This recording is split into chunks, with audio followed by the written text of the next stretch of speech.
Entonces, continuamos con nuestro estudio en Primera de Tesalonicenses, viendo la obra de Dios en Tesalónica.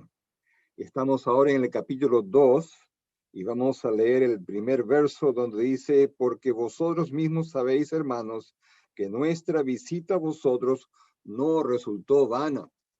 Hemos visto ya en el capítulo 1 la manera como entonces Pablo pudo reforzar su fe, haciéndoles ver que Dios efectivamente había hecho una obra en ellos.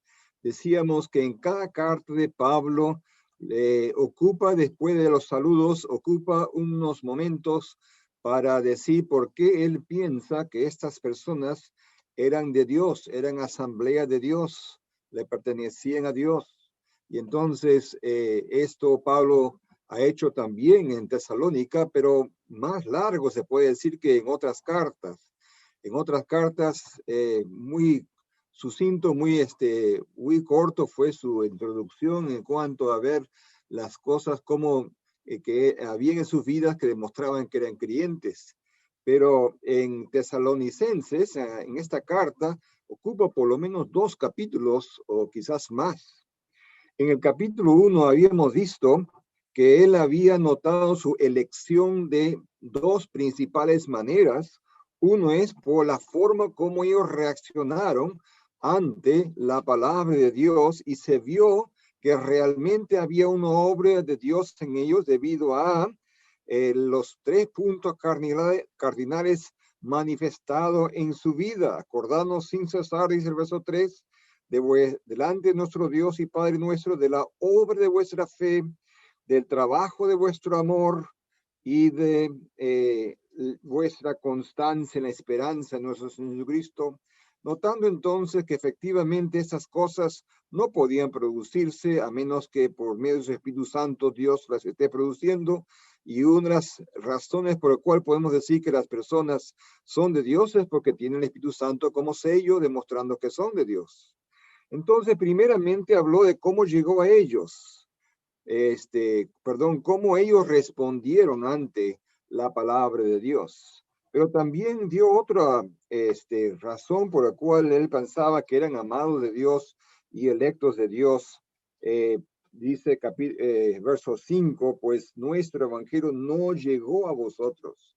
Y entonces describe cómo Dios usó a los siervos del Señor para hacer llegar a ellos. Entonces Pablo, Silvano y Timoteo pudieron notar en la forma como Dios entonces obró a través de ellos. Y los tesalonicenses entonces pudieron entonces mostrar esa fe en Dios que era respuesta también, que otros pudieron ver, otros pudieron contar de que efectivamente Dios había hecho una obra especial en la ciudad de Tesalónica. Y en el capítulo 2 dice, porque vosotros mismos sabéis, no solamente otros pudieron dar testimonio, sino que también ellos mismos sabían, hermanos, que nuestra visita a vosotros no resultó vana. El capítulo 1 habló primeramente de la respuesta de los tesalonicenses a la palabra de Dios y después de cómo llegó a ellos. En el capítulo 2 lo pone al reverso, se puede decir. Primero habla de cómo llegó a ellos la palabra de Dios y a partir del verso 13 del capítulo 2 va a mostrar cómo ellos respondieron ante la palabra de Dios. Ambas cosas reforzando el hecho de que Dios había hecho una obra en esa ciudad. Entonces, en el capítulo 2, verso 1, dice, vosotros mismos sabéis, hermanos, que nuestra visita a vosotros no resultó en vano. Y esta expresión, nuestra visita, es entonces otra forma de decir lo mismo, o como lo traduce alguno de los comentaristas, nuestra llegada a vosotros, nuestra visita o nuestra llegada a vosotros, porque eso es el sentido de la palabra visita, es un entrar, un llegar a ellos, y es entonces lo que hemos visto En el capítulo 1, verso 5, pues nuestro evangelio no llegó a vosotros. Ahora también entonces habla de lo mismo, nuestra visita a vosotros o cómo llegó a vosotros, cómo llegamos entonces ahí, no resultó vana. Es decir, la palabra vana significa que tiene falta de calidad, pero no fue así, no fue en vano. Es decir, que no fue vacía, no fue sin calidad de Dios. Pues no estamos hablando de la calidad de los siervos, de su capacidad de poder servir a Dios, sino de la calidad de cómo Dios obró a través de ellos. Y entonces, en estos versos que van a venir después, él va entonces a enfatizar esta área de cómo llegó a ellos, primeramente negando ciertas cosas que no eran ciertas en su forma de llegar, y luego diciendo como si fue su llegada a vosotros. Y dice en el verso 2, pues habiendo antes, antes padecido y sido ultrajados en Filipos. Antes de llegar a Tesalónica estaban en Filipos y sabemos allí que al entrar allí y hacer lo que Dios quiso que ellos hicieran, resultaron en que le dieron una paliza con varas de hierro ante todo el mundo, avergonzándoles y también haciéndoles sufrir.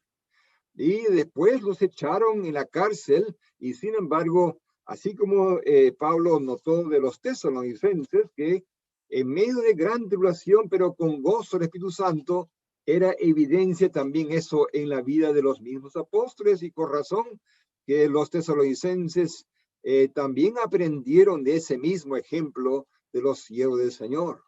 Dice entonces acá en este verso, en el verso 2, pues habiendo antes padecido y sido ultrajados. El padecimiento entonces es sufrir. Sufrió mucho a través de la persecución ahí y fue físico, pero también era moral, se puede decir, o psicológico, porque dice fueron ultrajados. Es una indignidad escandalosa tratar insolente y vergonzosamente a la persona. Entonces, de esa manera ellos fueron avergonzados públicamente ante todo el mundo. Y eso Pablo reclamó cuando querían deshacerse de ellos y supo que Pablo era romano. Entonces, Pablo dijo, ustedes han hecho esto. Entonces, igualmente tienen que públicamente reconocer que estaban mal, para que el evangelio no sea también ultrajado. Pero entonces vemos, dice aquí, como sabéis, sin embargo, dice, tuvimos denuedo en nuestro Dios. Eso es entonces lo que se vio a pesar del sufrimiento, a pesar de la vergüenza, tuvieron denuedo, que significa hablar libremente y sin temor. Entonces, hablaron con audacia, con valentía, con intrepidez, o sea, sin avergonzarse. Tuvimos denuedo, pero sin embargo nos dice el secreto de este denuedo. Tuvimos denuedo en nuestro Dios. No hay otra explicación para una conducta como esta. En Filipos padecieron y encima fueron ultrajados, para luego encontrar también oposición en Tesalónica, por igual. Dios, quien los llamó a predicar, es también quien los sostuvo a través de todo esto. Y es cierto, en el servicio para el Señor, es el Señor quien da el sostén y que da la firmeza en la palabra también. Recordamos en el libro Los Hechos que cuando ellos hubieron orado ante el Señor les dio de nuevo para hablar sin temor la palabra de Dios. Esto es una obra de Dios y no fue por gusto. Dios lo llevó a un resultado. También estos tres siervos del Señor muestran lo que dijo el Señor en Juan 10:13. El asalariado huye, hablando de los pastores de las ovejas. mas el buen pastor no le importa el dinero, sino sus ovejas. Estos demuestran que no tenían intereses económicos. El dinero no hubiese podido comprar o compensar tanto sufrimiento, sino que tenían intereses en la obra del Señor y en sus ovejas del Señor. Entonces entendieron que esto era una obra de Dios y por lo tanto pudieron tener este denuedo de Dios para anunciaros el evangelio de Dios.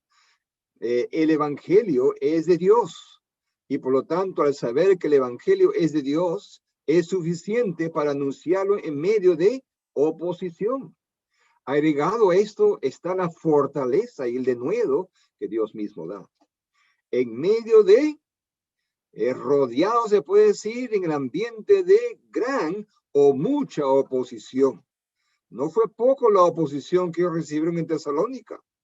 El conflicto, esta oposición es el conflicto interno del alma, que a menudo resulta de eso acompañado de conflicto externo, implicando contienda contra enemigos tanto espirituales como también adversarios humanos. Pablo dijo en Efesios, no luchamos contra sangre y carne, sino contra principados y potestades.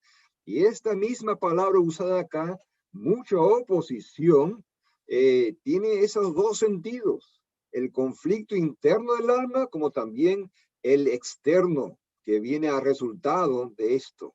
Entonces hubo una gran oposición a la obra de Dios allí. Sin duda, Satanás estaba muy interesado en que no hubiese una asamblea allí entre ellos. Ahora entonces, al hablar de esa forma de llegar a ellos a pesar de sufrir mucho,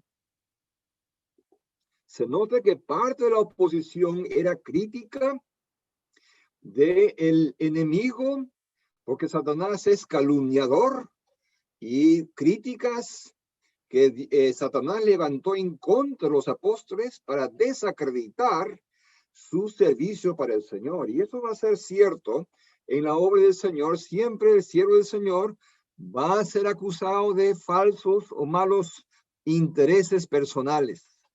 Y entonces, Pablo comienza entonces a aclarar ante ellos, porque es necesario aclararles a ellos que estas cosas no eran así. Y da a entender que en el trasfondo hay acusadores que están diciendo que ellos eran así para que los creyentes entonces sean sacudidos, sean debilitados al pensar que esto posiblemente sea cierto. Entonces Pablo, muy preocupado para con ellos, entonces libra el mensaje y sus siervos de estas falsas acusaciones. Primeramente, hablando de que su servicio, de qué tipo de procedencia tuvo su servicio. Sigue pensando en el origen del mensaje. No fue de error, sino de verdad. No fue de impureza, sino en santidad. No fue por engaño, sino en sinceridad. Es muy importante que los que predican el evangelio vivan como dice el evangelio. Sus vidas eran abiertas sin motivos escondidos. Y eso es entonces evidencia de que están haciendo la obra de Dios y no sus propias obras con sus propios intereses. Es importante que entonces Pablo da a entender esto, porque nuestra exhortación, y esto habla de la predicación del evangelio, y nos muestran cómo ellos predicaban el evangelio. La palabra exhortación aquí es la palabra griega paraklesis, es un llamado al lado de uno. No se paraban encima y gritaban a su público, no, su actitud fue acompañarlos y ayudarles a entender lo que entonces, y eso muchas veces es un error que podemos también nosotros tener, que tenemos que impresionar al público. No, tenemos que tratar de mostrar el amor de Dios al tratar de ayudarles a entender y exhortarles hacia un camino que es bueno para ellos. Nuestra exhortación dice no, y este no es un no absoluto. En ninguna manera procedió de error, dice. No salió de esta manera de falsa doctrina, se puede decir. La palabra error, aquí del griego plane, de donde sacamos nuestra palabra planeta, se pensaba en aquellos tiempos que los planetas vagaban. Ellos al observar las estrellas y los planetas, pensaban que en el cielo veían a los planetas vagando, que no siempre estaban en el mismo lugar, etcétera, y por lo tanto llegó a significar un vagar, en este caso del sendero correcto o una desviación de la verdad. Entonces no procedió de error, de una desviación de la verdad. Su predicación no fue entonces algo de una falsa enseñanza errónea. No fue algo entonces que podían decir esto no es de acuerdo a Dios. Y Pablo aclara esto en primer lugar. Ni tampoco procedió de impureza. La palabra impureza, por supuesto, es bastante gráfico. Podemos hablar de agua no pura porque está mezclada con otros componentes que son dañinos.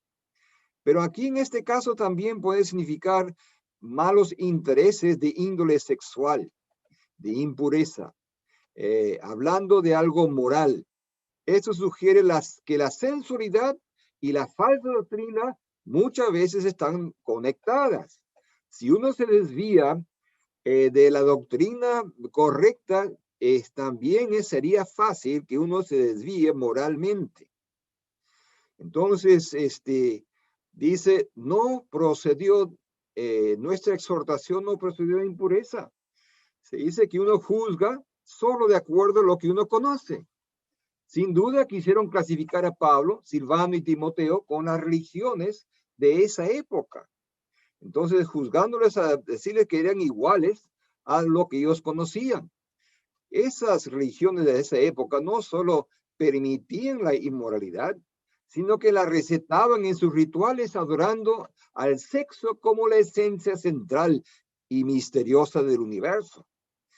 Parece que acusaban a Pablo y Silvano y Timoteo de tener esas mismas intenciones y que efectivamente tenían intenciones inmorales, de impureza, malos pensamientos, malos sentimientos. Y Pablo entonces tiene que aclarar que no fue de error ni tampoco de impureza, ni tampoco fue por engaño. La tercera cosa mencionada aquí en cuanto a la procedencia de su mensaje. ¿Qué es la palabra engaño? De la palabra griega dolos, es un anzuelo con su carnada, una trampa, un lazo. Pero su enseñanza no fue así, ni fue por engaño. Dice, esto habla de su método en predicar.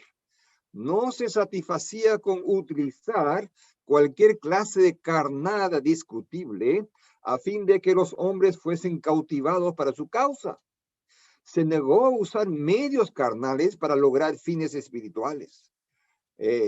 Entonces habla del origen también de su mensaje. No fue de un corazón que trataba de engañarlos, de atraparlos para su causa. Fue sinceramente ante Dios. Entonces, no fue tampoco ni el método, ni tampoco la procedencia de su exhortación del Evangelio, no fue de estas tres cosas, ni de error, ni de impureza, ni tampoco fue como una carnada para engañar y atrapar a las personas. En el verso 4 pasamos a otro tema en cuanto a lo que Pablo niega, en cuanto a los siervos del Señor, y notamos la aprobación. El verso 4 vamos a leer ahí que dice, sino que según fuimos aprobados por Dios para que se nos confiase el Evangelio, así hablamos, no como para agradar a los hombres, sino a Dios que prueba nuestros corazones. No para agradar a los hombres, sino a Dios. Este verso nos hace preguntarnos a quién servimos. Todo depende de quién nos manda. El saber que Dios nos ha mandado ese servicio nos guarda del temor a los hombres, de qué dirá la gente, de decir algo por agradar a alguien o dejar de decir algo por temor de alguien que esté presente, como Moisés, que antes de ser llamado por Dios para librar a su pueblo, miraba para todos lados antes de matar al egipcio. Y así entonces, efectivamente, los falsos de su día, de aquel entonces, en la época en que vivían, miraban a quién estaba presente para cuidarse de decir algo o no decir, o sí decir algo que agradara o dejar de decir cosas que no agradaran. Ese es, sin embargo, una forma equivocada de servir a Dios. Eso sería servir a los hombres y agradar a los hombres por intereses personales, sino que según fuimos aprobados por Dios. La palabra aprobados significa, principalmente se usaba aquello entonces de metales, para probar los metales a ver si eran puros o no. Más frecuentemente significa probar con el fin de aprobar. Como el profesor de escuela, cuando él da exámenes y pruebas, no lo hace para hacer tropezar a los alumnos, aunque a veces pareciera, ¿sí? Pero más bien lo está haciendo para demostrar que han aprendido. Porque si bien es cierto que si el alumno cae, también el profesor cae porque no ha enseñado bien. Entonces, Dios también, antes de confiarnos algo, nos va a probar. La intención es aprobación divina después que Dios prueba a su siervo. Entonces, efectivamente, Dios pone a prueba a sus siervos antes de confiarles algún servicio para Dios, para ver si tienen metal como para poder entonces ser sus representantes, sus siervos. Es cierto que todos tenemos algún servicio que cumplir, pero cuando Dios va a establecer una obra, y es importante la salvación de las almas y el establecimiento de una iglesia, va a usar a personas de confianza. Por eso dice, para que se nos confiase el evangelio. La palabra confiarse aquí está en la voz pasiva al ser confiado con algo a uno. Es entregar al cuidado de alguien, entregar en confianza, dice Vine. Implica también poder pedir cuentas de cómo se usa lo entregado. Por ejemplo, si estoy con algún compañero en la estación de bus o en algún aeropuerto, y entonces le digo, cuida mi mochila mientras voy al baño. Se entiende que le está entregando en confianza, porque sabe que es de confianza, no a cualquiera uno lo va a entregar porque tiene la computadora y otras cosas ahí, pero también cuando regresa tiene derecho a decir, ¿y dónde está mi mochila? Y eso es así la palabra aquí de confiarse. Fueron aprobadas para que se nos confiase el evangelio. Dios entonces pone a prueba a los siervos para ver si son de confianza lo suficiente como para poderles entregar este tesoro que tenemos en vasos de barro. Y fuimos aprobados por Dios para que se nos confiase el evangelio. Dios toma mucho cuidado en preparar a sus siervos antes de darles algún servicio. Preparación y prueba, enseñanza y prueba. En esta preparación está también el ponernos a prueba. Incluso la palabra probado significa probar con el fin de aprobar. La intención es esa. Pero aún estando en el servicio, Dios sigue probando el corazón para ver si está a la par con el servicio que se está cumpliendo. Dice, según fuimos aprobados, así hablamos. ¿Cómo debemos de hablar de acuerdo a ese privilegio? Nuestras palabras deben de brotar de un corazón puro, ya que es Dios a quien tenemos que agradar. Hablamos porque es Dios que nos ha confiado el tesoro del evangelio. Y según creímos, así hablamos. El privilegio de ser confiado con algo trae responsabilidad de cumplir con ese encargo. No como para agradar a los hombres. ¿Cómo hablamos? Hablamos de acuerdo al privilegio, no como para agradar a los hombres. Eso podría ser entonces una intención de la cual están queriendo acusarlos a los siervos de Dios, sino agradar a quién, a Dios. no como para agradar a los hombres, sino a Dios. Aquí encontramos el secreto de un servicio como el que rindieron estos hombres de Dios. Su mirada estaba puesta solamente en Dios. El evangelio es de Dios, el encargo es de Dios. A Dios tenemos que agradar, ya que a Él tenemos que dar cuenta. Y Él es que prueba nuestros corazones. Uno no puede servir a dos señores, es imposible. Uno agrada a los hombres o agrada a Dios. Pero después dice que prueba, tiempo presente. En este verso que estamos, en el verso 4 al final dice, sino a Dios que prueba nuestros corazones. Nos probó para ver si podía confiarlo, pero Él sigue probando. Para ver entonces, es la misma palabra, solamente en el tiempo presente, para mostrar si estamos a la par con el privilegio que se nos ha encomendado. Dios entonces sigue probándonos, es parte y parcela del servicio para el Señor, que el Señor sigue probando nuestros corazones. Es de allí de donde salen todas las cosas. Y entonces, eso es lo importante para Dios, que hay en nuestro corazón. Obviamente Él tiene que poner esas cosas, pero significa que estamos aceptando y valorando esa obra de Dios en nuestros corazones. En los versos siguientes, vamos entonces a notar el método de los siervos del Señor en el verso 5 y 6. Estos versos nos muestran que no buscaban sus propios intereses, sino los del Señor. Vamos a leer. Porque nunca usamos de palabras lisonjeras, como sabéis, ni encubrimos avaricia, Dios es testigo, ni buscamos gloria de los hombres, ni de vosotros, ni de otros, aunque podíamos seros carga como apóstoles de Cristo. Estos versos entonces nos muestran que no buscaban sus propios intereses, sino lo del Señor. Esa es la característica de un siervo. Si en el verso 4 su corazón había estado abierto para que Dios los inspeccione, en estos versos muestra que no había estado ocultando nada ante los hombres, ni malos pensamientos, ni intereses personales. En el mundo, las personas que trabajan con el público, sin duda, usan todas estas cosas para manipular al público.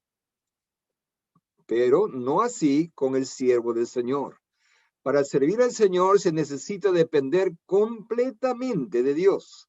El siervo es un simple instrumento en las manos de Dios y por lo tanto la gloria tiene que ser para Dios y no para los siervos. Entonces, en el verso 5, la primera parte del verso 5 dice, porque nunca usamos de palabras lisonjeras como sabéis. Nunca, en ningún tiempo. Incluso hay una palabra agregada en el original. A nuestra traducción dice, porque nunca usamos. Pero se agrega otra palabra, nunca en ningún momento, enfatizando la doble negación de que ellos hayan actuado de esta manera. Nunca en ningún momento usamos de palabras lisonjeras. Una lisonja es halagar a alguien con el fin de manipularlo para ciertos fines. Es usado acá como un manto para la codicia, un encubrimiento para encubrir la codicia. En otras palabras, palabras que el halago usa no simplemente como un esfuerzo de dar placer o reconocimiento, sino con motivos de autointerés. Palabras lisonjeras es uno de los métodos que el mundo usa para manipular al público. Entonces hablan bien de su ciudad, de sus personas, etcétera, etcétera, para congraciarse con el fin de conseguir el efecto deseado de mucho dinero. Ni tampoco encubrimos. Y aquí enfatiza lo que el motivo por el cual usan palabras lisonjeras. Y entonces viene a ser entonces disfrazar, encubrir los motivos verdaderos de uno, dice Vine. Es un pretexto. ¿Sabe lo que es un pretexto? Algunas veces escuchamos la expresión, saca un texto de su contexto y haces un pretexto, ¿no? Pero uno se rasca la cabeza y se pregunta, ¿qué significará un pretexto? Bueno, ahí tenemos en la escuela a un chico que está interesado en cierta chica y entonces ve que el hermano de la chica no es bueno con las matemáticas y él sí. Entonces se ofrece a ayudarle al hermano con la matemática simplemente como pretexto para entrar a la casa de la chica y poder conocerla mejor. Entonces es un pretexto, es una intención encubierta. Pero aquí entonces no encubrimos avaricia. En este caso, él está efectivamente tratando de conseguir algo. Es una codicia, literalmente un deseo de tener más de lo que Dios nos concede. Todas las cosas no vienen de Dios. Dios es quien da a todos vida, aliento y todas las cosas. Dios las da. Pero entonces el ser humano se siente digno de tener mucho más. Se siente entonces importante lo suficiente para decir, bueno, nunca voy a decir yo merezco más. No, mi familia merece más. Y entonces tiene la avaricia de tener más de lo que Dios le ha concedido tener.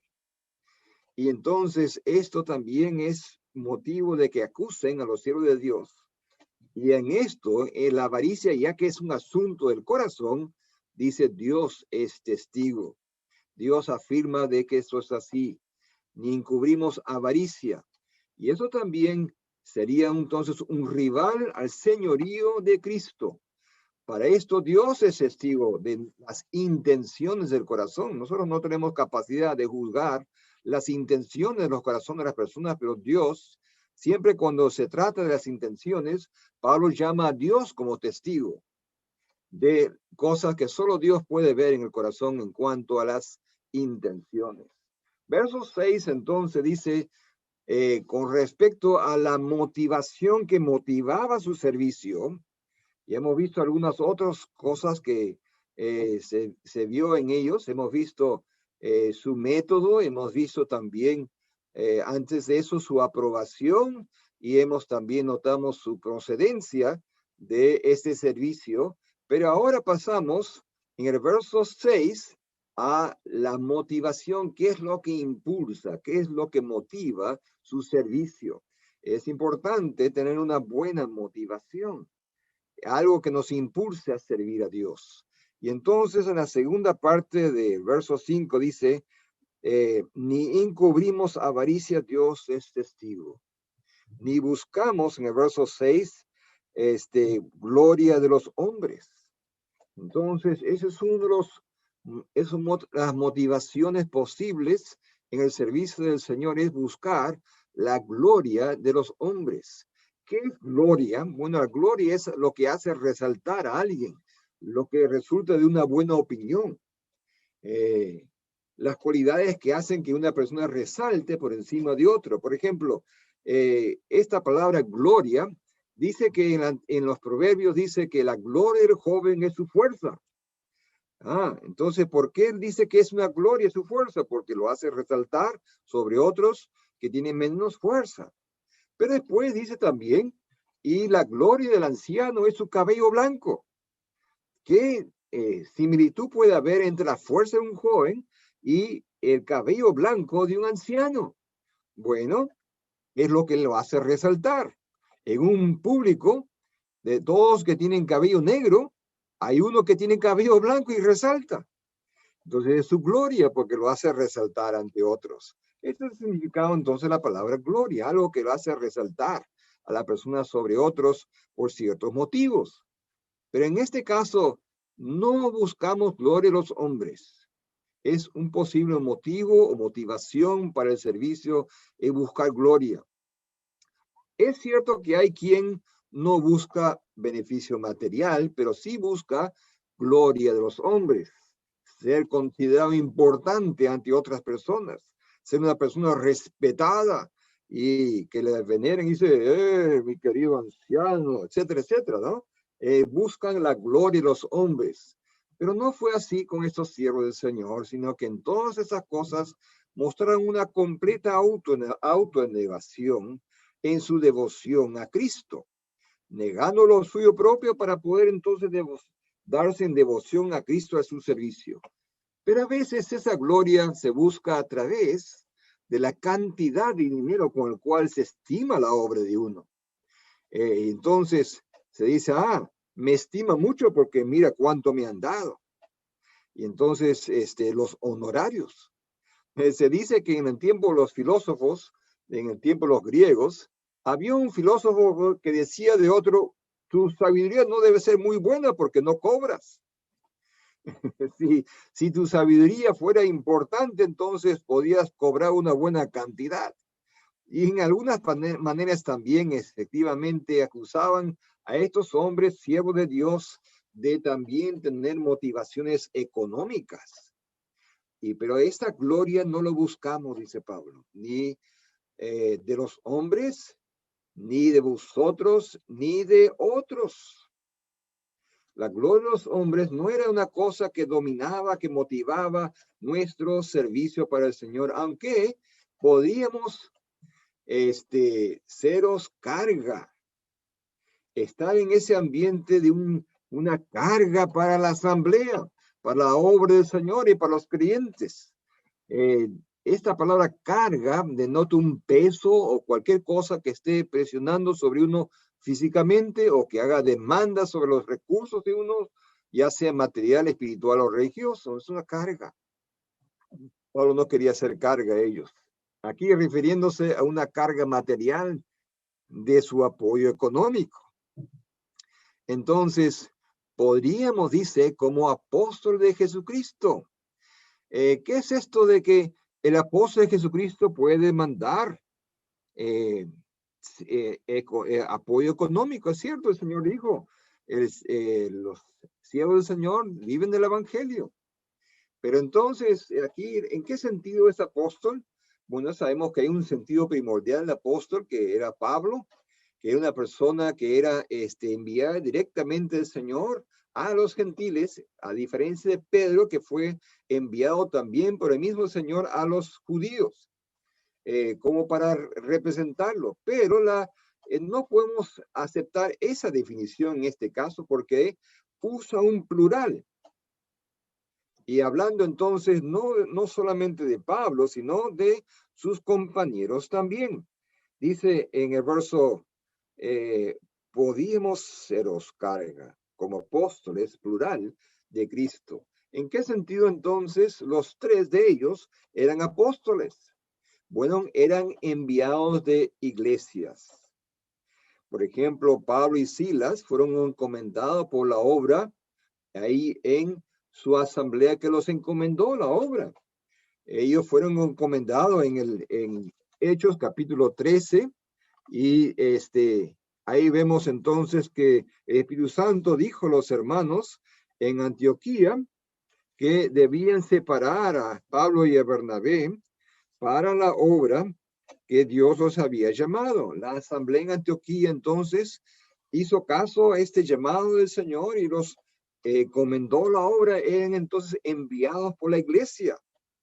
Eran aprobados y demostraron que sí, Dios los había llamado, entonces les impusieron las manos diciendo que estaban de acuerdo con el llamado de Dios y entonces fueron enviados por la iglesia. Eran misioneros en ese sentido, encomendados a la obra. Lo mismo también Timoteo.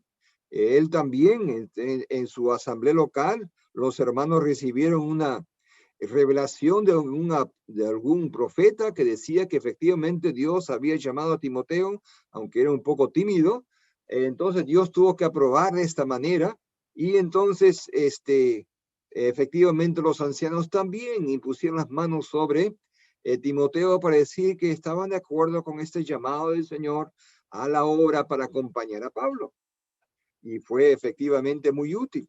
Entonces, en este caso, los tres eran entonces siervos del Señor encomendados a servir al Señor, aunque Pablo ocupaba también un servicio de apostolado para poder escribir esta carta, aunque a los tesalonicenses no necesitó enfatizar su apostolado porque ellos aceptaban la palabra de estos siervos del Señor como la palabra de Dios.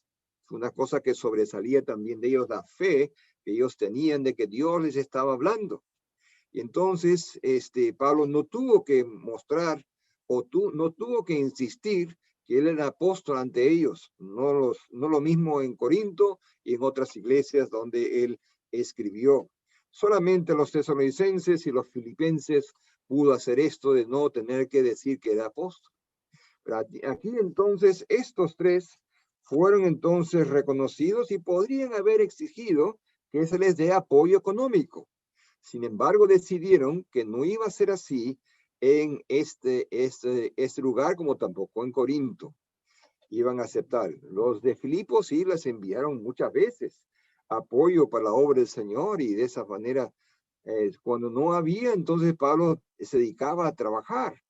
Pero entonces, Pablo dice, no buscamos eso para no poner estorbo a estas críticas o dar pie a estas críticas. Estaban diciendo que nosotros estamos sirviendo por intereses económicos. Lo mismo que Satanás acusó a Job. Es por el que tú le has bendecido mucho, por eso Job te sirve. Y así también parece que se estaba acusando a estos siervos del Señor de parte de la misma procedencia satánica, diabólica, porque diablo significa calumniador. Y entonces, a través de sus siervos, Satanás hacía insinuación de esto para estos siervos del Señor, para desacreditar sus palabras ante los creyentes ahí en Tesalónica. Y entonces, esto fue una de las cosas que Pablo entonces pudo corregir, pudo dar razones en contra.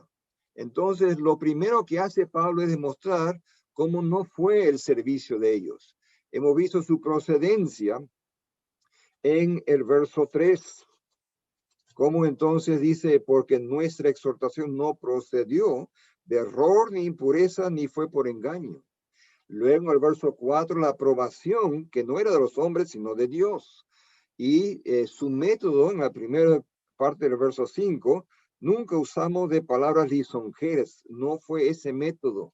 Y después hablamos de la motivación, no fue por avaricia que los impulsó a servir a Dios, ni por la gloria.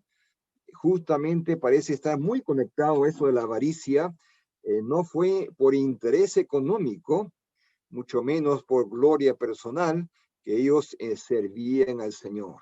Entonces Pablo está aclarando ante los creyentes, mostrándoles que estas cosas que obviamente se estaba criticando a los siervos del Señor de estas cosas, dándoles entonces respuestas para que ellos puedan tener conciencia en su corazón de que efectivamente lo que ellos habían inicialmente sabido, que Dios había hecho una obra en ellos, está dándole entonces razones para que eso continúe en su vida, así fortaleciendo su fe en el Señor. Entonces, posteriormente podemos hablar un poco cómo sí fue, pero eso será ya motivo para otro mensaje, Dios mediante. Comenzaremos hablando de eso entonces el día de mañana en este estudio. Gracias a Dios por entonces poder concentrarnos en estos estudios de cómo es que Dios obró allí en Tesalónica, mostrando que efectivamente Dios había hecho una obra en ellos, fortaleciendo el corazón de los creyentes, haciéndoles ver a ellos que efectivamente sí se había hecho una obra entre ellos, ¿no? Entonces, Pablo ocupa mucho tiempo, especialmente en estos jóvenes en la fe, tenían poco tiempo de convertidos, ocupa mucho tiempo reforzando la obra de Dios en sus corazones para que pudiesen fortalecer su fe que ellos tenían, pero Pablo quería que esto no menguara a través del enemigo que estaba tratando entonces de criticar seguramente y de menguar la importancia de la obra de Dios en ellos. Muchas gracias, que Dios bendiga su palabra.